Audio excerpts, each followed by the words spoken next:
Let's learn a little Torah together. I'm going to, I can send you, one second, I can send you this document. I'll send this to you afterwards. Well, I'll just share my screen for now. Let me see. Here it is. All right, can you see that? Yes. Yeah. Oh, wonderful. All right, so we're learning Rav Soloveitchik, and again, I'm going to, so we have like, I think 2 classes left in addition to this class. Am I correct? Yes. So what I'm going to do is, today we're going to learn Rav Soloveitchik's view on the state of Israel, and we're going to compare it to Rav Kook's. If you remember, we talked about Rav Kook viewed the state of Israel in a very optimistic way, seeing it as the flowering of the redemption, as part of the whole redemptive process. And anybody who's not there, they're not part of the, like, being part of the redemption. So we're going to see Rav Soloveitchik's approach here. And then the next class, I think we're going to try to tie it together, comparing him to Rav Soloveitchik, as him to Rav Kook.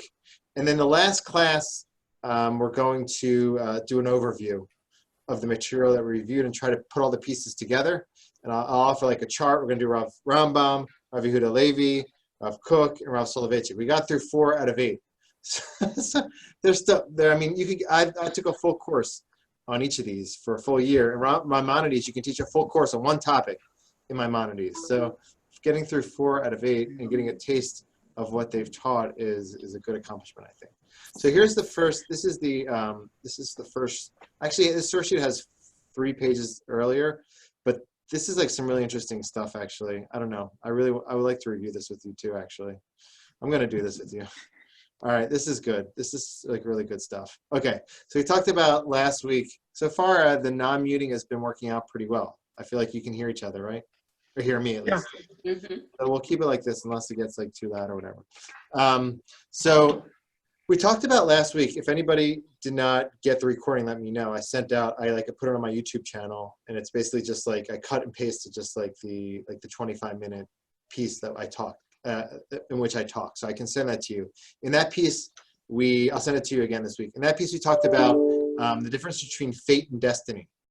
So if someone in relation to dealing with struggles and issues that we're going through. So somebody who deals with something from a place of fate, it's almost like overwhelming and it's passive, and it's basically accepting your fate, which is important. We don't deny what's going on. We accept it. On the other hand, you can't stop there.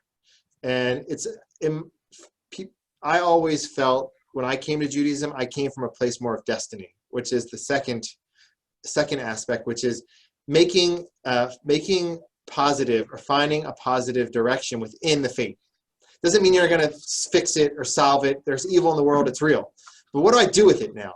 I don't want to waste my suffering, Rav Soloveitchik says, which is like a crazy statement, but it's very powerful. I'm not going to waste it. I'm going to use it to grow. And there are like different ways to approach Judaism. There's a Judaism, I'm just talking a little bit on the outside. Some people connect to Judaism through the Holocaust. I totally understand that. But if Judaism just becomes like Holocaust Judaism, I'm not actually really interested in that. I don't think we should. I'm looking for more inspiration, for more idealism, for something that'll propel me to grow and look forward instead of kind of always looking at our community's fate. So I think you have to have both aspects. Here he talks not necessarily, he talks on the backdrop of the Holocaust here, and he talks about how on a national level, we have to also embrace fate and destiny. And so I just thought this is a really creative application of this paradigm of fate versus destiny. Fate, again, is accepting what's going on, almost feeling overwhelmed by it. And the second one is destiny, is doing something proactive within that place. So here he talks about in 1956, he delivered this. And here he talks about the issue, he takes issue with the new Yeshuv, with secular Zionism, saying they don't get fate and they don't get destiny right. And he says they made 2 mistakes. So I just think this is a powerful application of that philosophy. I'm just going to say in general, Rav Soloveitchik has descriptions within his works which are a pro-Zionist. There's a professor who writes that Rav Soloveitchik could be seen as a Zionist thinker. But he didn't live in Israel, and he had his emphasis was on building up community in the diaspora. And it's not so, he's somewhere in between like anti-Zionist and Rav Kook, which is kind of like a extreme Zionist. He's somewhere in the middle. And we're going to see here, this is like a pro-Zionist piece. I'm going to, so anybody who's, if you get a call, like you need to attend to it, maybe mute yourself. Otherwise, I'll mute everybody. All right, so here's the text. Rav Soloveitchik he's very big on like defining like a binary, like highlighting a binary relationship. Like you have Adam 1, Adam 2, fate and destiny. And then he takes it and plants it on different realities. That's very like the way that they think Talmudically in that community too. It's brisker thinking. Anyway, so here he applies it to Shivat Zion movement. What attitude ought the religious Shivat Zion movement adopt vis-a-vis secular Zionism? It seems to me that political non-religious Zionism has committed one grave and fundamental error. An error based upon a false premise that secular Zionism introduced into the concept of the covenant in Egypt, the covenant of fate. Secular Zionism introduced, With the establishment of the state of Israel, secular Zionism declares we have become a people like all peoples. So Rav Soloveitchik says they don't get fate right, the secular Zionists. Why? You can't forget that we have a shared history and we have a common fate. And we're never going to be able to be like the other nations. He says, even now that we have the land of Israel, we're still going to be segregated. We're still going to be downcast. We're still going to be critiqued. And you see that actually still happens. So he says that's a mistake. If you don't accept that common fate and you try to deny that, you're making a mistake. So that's what he says here. The extremists in the movement even wish to undermine the idea of one common fate, the fate of the camp people, shared by the Jews in the diaspora and the Jews in the land of Israel. This entire line of thought is not just a philosophical historical error, but also a practical mistake. Under the influence of the spirit of indiscriminate amity, this doctrine of sameness of all peoples, the representatives of the state of Israel have oftentimes displayed an embarrassing naivete, improperly evaluated particular circumstances and situations, and failed to discern the hidden intentions of certain individuals. As a result of their childlike innocence, they trust the promises of people who promptly proceed to betray us and are overly impressed by flattery and blandishments. It appears to me that on a number of occasions, the foreign policy of the state of Israel has manifested an absence of a sense of honor, of national pride, of caution, and of the fortitude to staunchly maintain one's own position. So I think that's a good critique. It's important in our days also to remember that we shouldn't throw off the yoke of our shared history, and also to not forget that we're always going to be different due to all the things we've been through and in general due to anti-Semitism. But then he goes on another, and he discussed that here too. I'm not going to go so much into it, but he talks about the state of isolation and a shared suffering. So we always are going to have that, and that's not going to go away. He says that's a covenant. That's not going to go away. But then he says we shouldn't stop there, and that's another mistake of the secular Zionists, that they forgot that we have a destiny as Jewish people. We're not just here to be a free nation in its land. Of course that's true. Of course that's true. But there's something else too. That's our shared destiny. That's our destiny. That's the covenant of Sinai. The covenant of Egypt was something that made us separate from the nations. We're always going to have that. But there's a covenant of Sinai also, which means that we have to adopt the Sinaitic directives and lifestyles. So he says here, however, the error of secular Zionism is more serious than it's simply not understanding the true meaning of the covenant in Egypt. Sorry, I'm just omitting somebody. The covenant of the camp of people, which takes the form of shared fate and involuntary isolation. Secular Zionism has sinned as well against the covenant of Sinai. So this is also important. We're now heading from Pesach to Shavuot. We're heading from our isolation as a nation. You need Pesach to get to Shavuot. We're a unique people on one hand, but we can't stop there. We have to build ourselves up through the Omer to get to Shavuot, where we achieve our destiny, or at least manifest it. So here it is. Has sinned against the covenant of Sinai, the covenant made with the holy congregation nation, which finds its expression in the shared destiny of a sanctified existence. Only the religious Shivat Zion movement, with its traditional and authentic approach, has the capacity to rectify these distortions. If you were to ask me, what is the task of the state of Israel? I would answer, so Rav Kook would answer, It is to manifest the redemption, to bring forth all the prophecies of the prophets. He says here, the mission of the state of Israel is neither the termination of the unique isolation of the Jewish people, nor the abrogation of its unique faith. In this, it will not succeed. I mean, we're always going to be isolated. But the elevation of a camp people to the rank of a holy congregation nation, and the transformation of shared faith, shared destiny. So Eretz Yisrael, according to Rav Soloveitchik, is a tool to enable us to manifest our destiny. So that's a little bit different than Rav Kook, in the sense that Rav Kook sees it, this is what you have to do. This is the redemption. Get to Israel, be part of the redemption. Rav Soloveitchik sees it as a vessel in order to enable us to manifest our destiny, and there could be other avenues to go about doing so. Building up the community in America, teaching Torah, there are many ways to do that, but Land of Israel definitely is an important way to do so. So you see here, it's kind of like more of a balanced approach, where he sees Israel as something important and special, but not necessarily something exclusive. And in truth, he didn't make Aliyah, although he did apply for the chief rabbi of Tel Aviv and didn't win that. He didn't win that petition. But so he says, I'm just going to finish this, and then I want to show you another piece in Rav Soloveitchik. We get started with it, which is also a really special piece. It's called it's like the 6 knocks. Anybody ever heard of those 6 knocks? Okay, so the 6 knocks are really cool. It's basically God. He's saying we have to see hints of God revealing God's self to us in our days through the land of Israel, which is 1956. He says God isn't necessarily. This isn't necessarily the redemption. I can't say that 100%, but I know God's knocking, and He brings symbolism. Anybody know where the knocking of a man with a maiden appears in the Bible? Knocking on the door. Anybody know? The Song of Songs. It says that the hero in that story, he knocks on the maiden's door and wants her to come out, but she doesn't come out to see him. Once she finally comes out, he's not there. So Rav Soloveitchik takes that imagery and applies it to our situation. He says, in our days, we have to see that God's knocking on the door.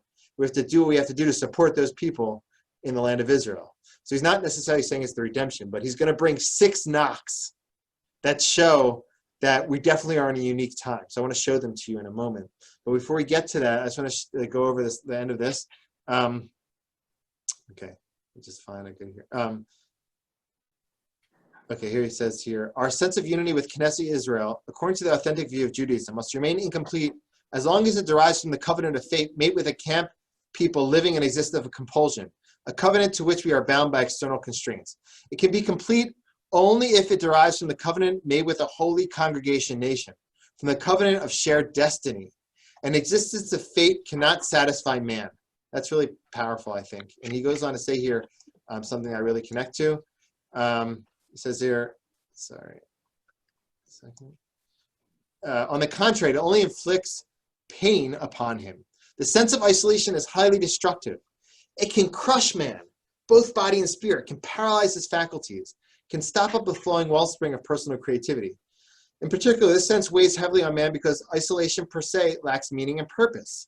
The lonely, isolated sufferer wonders, wherefore and why? The isolation which pursues man like a shadow dulls his powers, his sense of awareness. Not so is the existence of destiny based upon the covenant at Mount Sinai.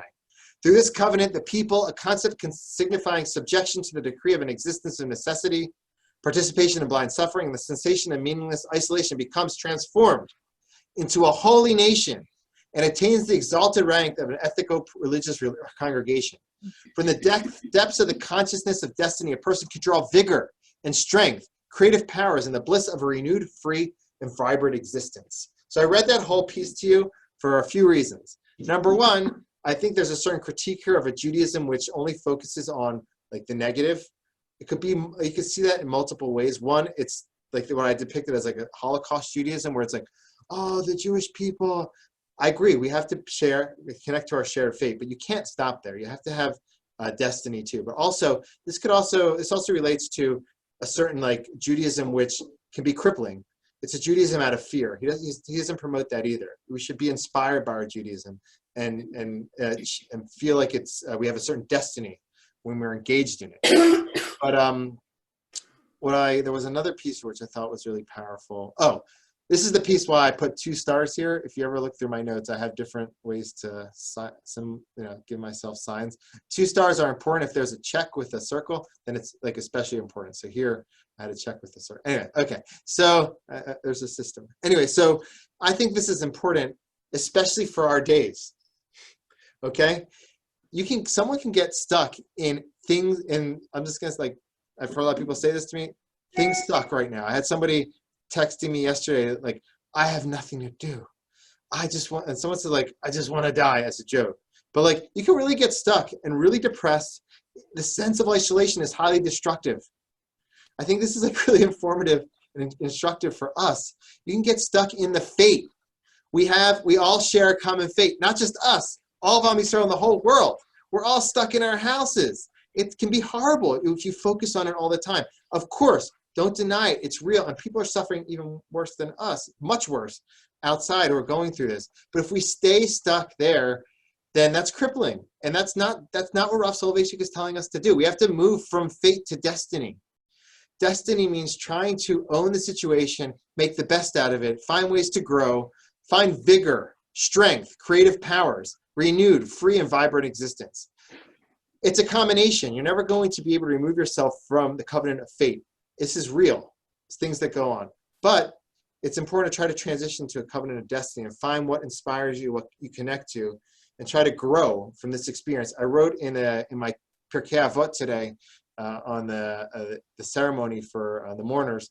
I wrote my entry, and there's a piece there where I said, one of the rabbis says, Akabi ben Mahalal says, you have to envision 3 things in order to protect yourself from sin. And I went into like why those 3 things, but I talked a little bit about envisioning. We can envision things for visualization. It can be an important tool. And you can even use that today. Visualize going forward when this is all done, because this will eventually pass, God willing. When it does pass, amen. When this does, I'm trying to speak it into existence. When this does pass, try to visualize yourself where you're going to be. Not just like you're going to be at Whole Foods or whatever restaurant you love, or like eating all these. I mean, I already have like a whole a Starbucks drink I want to get, all these other things. But like not just that though. Like try to visualize where you might be in terms of the growth you did now. I think that could be extremely powerful. Like, where am I and what did I gain from this? How am I stronger at that moment when I emerge from all this? And what did I take from all this at that time period? So I think like that's making the fate into destiny. And I think that's what Rav Soloveitchik is talking about here. So I'm just going to open it up now for discussion or questions or anything you'd like to share. Okay. I have a question from Joan Bob. Okay, like how do you get on the Zoom? Joan can't get on. She's been trying for the past half hour and she can't get on. She wants assurances that this will be recorded and she'll be able to access. Yeah, it's recorded. So what I've been doing is I've been recording. It's recorded automatically. Oh, sorry to tell you if you're all not in your pajamas. So that's good. But it's being recorded, and what I do is I actually put it, if that's okay with you, I put it on my personal YouTube. It's not like I don't have thousands of views there or whatever. And I can also make it unlisted if you're uncomfortable with that, where only those who have the link can see it. So I do that just so I can always have it accessible. Let her know that she. I'll send the link out to the group in a group email. Thank you. All right. And the Pirkei Avot. I'll send the Pirkei Avot too. Yeah, for sure. Okay. So for those who are just joining, I've been writing a commentary on chapters of the Fathers, Pirkei Avot, every day. It also goes out every Shabbat with the email. It says I put out like the week's Pirkei Avot. And I try to mix in messages for COVID-19. So kind of like inspiring messages or things you can think about. So that's something to take a look at. So let's move just a little bit. We have like a few more minutes. Let's get started, unless there's anything else. Yes, forgive me, quick question. How would Rav Soloveitchik regard the secular versus Haredi conflict within Israel? That's a good question. I mean, Rav Soloveitchik promoted a kind of like a balance between the two. That's why him and Rav Kook are similar in the sense that they tried to embrace the good for modern culture. So you're talking about in general in relation to what? In relation to like the state, in relation to secular culture? Like which part are you referencing? Never ask a rabbi a question. You get a question with, you get another question. Also, our questions get us out of the questions. That's like the trick. You're very good at it. No, that wasn't actually, it wasn't my goal. I wasn't trying to complicate it. Just, I can answer in multiple ways. Let's say in relation to modernity. So secular Jews embrace modernity. Haredim, a lot of them separate themselves from it. Rav Soloveitchik promoted modern orthodoxy, which is, he was one of the, I mean, he didn't necessarily use the words modern orthodoxy. His students actually preferred, Rabbi Lamb, his main student, one of his main students preferred centrist orthodoxy, which is not, because it protects you from like the negative sides of modernity. But he tried to embrace the good from both sides. So at Yeshiva University, they learn science, they learn the arts, they're engaged. He had a PhD in general philosophy and Herman Cohen. His students do too. He went to the theater. So he was into connecting the different worlds, or at least trying to connect to the good that can be found in modern culture. Him and Rav Kook were similar in that sense.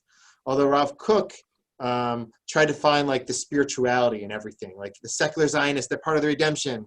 This is part of that, that's part of that. Soloveitchik didn't do that a lot. He just kind of like tried to build a way of having Torah and also other things that connect to it. He didn't necessarily see everything in a unifying way or try to uplift everything, if that makes sense. Try to see the spark in everything. He didn't do that necessarily. So that's in terms of like secularism and modernity. In terms of the land of Israel and politics, so Rav Soloveitchik went through a certain transition.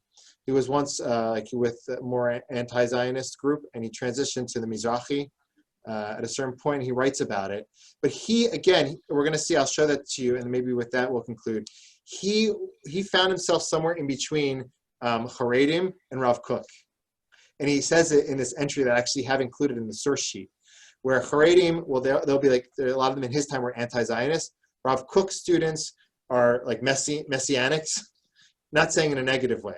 Messianists, like, and they see this as the unfolding of the redemption. He was somewhere in between. And so in relation to secularists, depends. If they're Zionists, though, he might relate to them. If they're not at all, then he might not relate to them. So I don't know if that's helpful. Rabbi? Yeah. I thought a lot of the anti-Zionist feelings were over after the Holocaust. That destroyed a lot of their theory. I mean, when they saw what happened when you had no place to go, Yeah. that changed the view for a lot of these people. So that's a really good point. And Rav Soloveitchik actually talks about that as one of the 6 knocks. Like, right. One of the knocks is that God's knocking, saying all that theology that you had before against the land of Israel, it's all not relevant anymore. But not everybody embraced it. Not everybody listened to the knocks, including the Haredi community. Like, for instance, I lived in different Haredi communities when I lived in Israel. People ask me what I think about Unorthodox. Anybody see that show? The show Unorthodox? Yep. I didn't see it. So it's a good show. It's on Netflix. It's a 4-part series where it goes through a woman's transition out of the ultra-Orthodox community to a secular lifestyle in Berlin. And it's a 4-part series. So you want to check that out. But I say that I know about it. I think it's not completely accurate because I actually lived in Bnei Brak. I lived in an ultra-Orthodox community for a certain period of time. A lot of that philosophy still like a lot of them don't say Hallel on Yom Ha'atzmaut. I heard people at certain times called Yom Ha'atzmaut Yom Ha'atzamot. Oh, You know what Atzamot means? That means bones. Right. There is a lot of anti-Zionism still with those who are living in Israel and receiving money from the Israeli government. But the reason is anti-Zionism, even though you might see that Am Yisrael is in the land of Israel, it's still not a religious government. And we're not in the Messianic period. So that's a certain discomfort with those, among those people in defining the land of Israel and like the political situation as part of the redemption process or as a positive unfolding even. The most extreme version of this is the Sadmar community. They're like the most extreme community, and that's the ones who are depicted actually in Unorthodox. The other question I have is that I was reading about what's going on in Bnei Brak, because they're so disconnected from modern media, they didn't know about the virus. Yeah. So even if they, and they live so close together, it's very hard to separate, but they were ignorant. And the virus has done an enormous amount of damage in that community. I'm wondering if somewhere along the line, they're going to, maybe rethink some of this about being so disconnected that they're uninformed of a plague, basically. Yeah, so on that point, I want to get to that in a moment. It's like a really good point. I just want to say one more thing though about the Zionism among the Haredim, the ultra-Orthodox. It's not like a black and white thing. Like I have many friends who are Haredim, ultra-Orthodox, and they're also pro-Israel and Zionist, and they do some form of celebration on Yom Ha'atzmaut. It's not a black and white thing, but it's definitely not the whole ideology of Rav Kook, where you see this as the redemption, and this is God's work. I mean, it's hard for them to see like that layer that Rav Kook wants to say, this is all part of the unfolding process of redemption. They're saying it's not religious. So how can it be God's redemption? So in relation to what you're saying with B'nai Brak, so that brings us back to 2 classes ago, maybe like a month and a half ago or something. I don't even know when it was. What is it today? Anyway, where we talked about Adam 1 and Adam 2. If you remember that, Adam 1 was the individual who works with science, who's conquering the world, who's developing things, who's creating. And Adam 2 was a spiritualist. And so Rav Soloveitchik would encourage his students and his followers to adopt both Adams. That Adam 1 is not very prevalent, aside from being involved in the workforce in the Haredi community and utilizing science for their needs in terms of like a profession and parnasa. But I don't know if things are going to change too much, to be honest with you. I think they might change like locally with regards to pandemics and heeding the advice more, but that would probably be framed religiously. Like we have to do this and it's a service of Hashem, it's sakanas nevashos. I don't know if there's going to be like a shift in terms of ideology due to this. I'm very skeptical of that.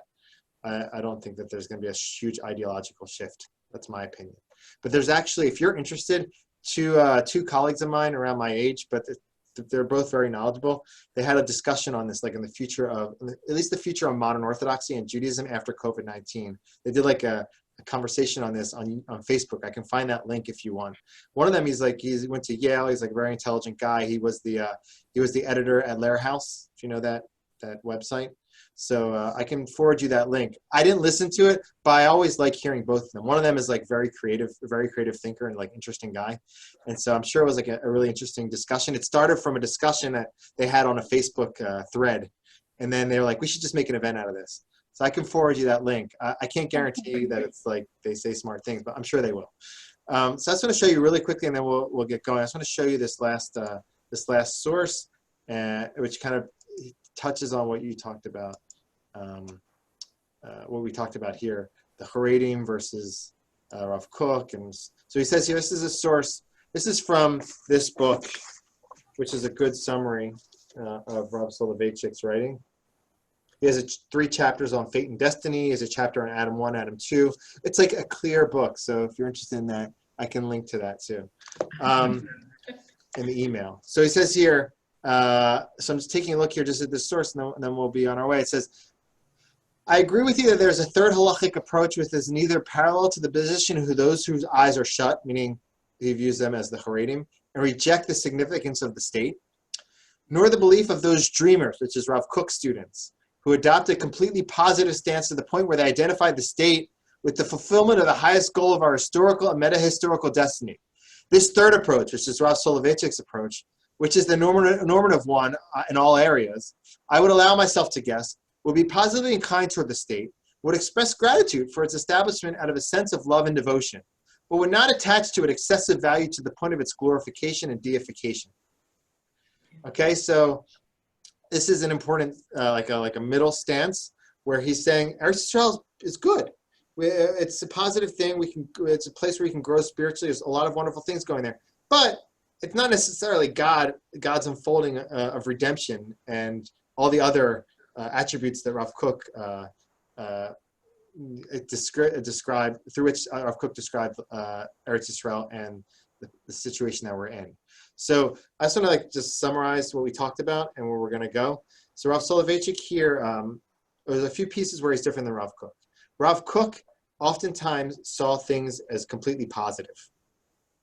Anytime you read his books, the cookbooks, you come out feeling good. It's just, you always feel good. Things are great. There's light here, there's light there, there's lights of holiness. His books are called lights. Each book is called Lights of Holiness. It's a lot of light when you read it. Rav Soloveitchik that's a mystical approach a lot of times, where you see the light in everything. Rav Soloveitchik is more of a rationalist. He sees things more in a balanced way, where there's fate and there's destiny. The fate doesn't go away. We're not going to cover up for it. We're not going to pretend like it doesn't exist. We're going to own it and see it and accept it for what it is. And from that place, we're going to try to grow. So that's in relation to their approach to evil and negative forces in reality. They differ on that front. And that all manifests itself in relation to the land of Israel and the process of redemption. If you view it like Rav Kook, you're going to see it as the unfolding of the redemption, because in everything there's light. But as Rav Soloveitchik, there's good, there's bad, and we have to try to kind of like make the best out of the situation and grow and become and make Eretz Yisrael a place of destiny, like we talked about in the beginning. The secular Zionists make a mistake because they forget that we have a destiny. We are Am Kadosh. So it's about what we make out of it, and it's about not denying the negative that exists. It's owning it and growing from that place. Those are two differences between Rav Soloveitchik and Rav Kook, and there are a few other ones which we're going to summarize next class and kind of bring it all together.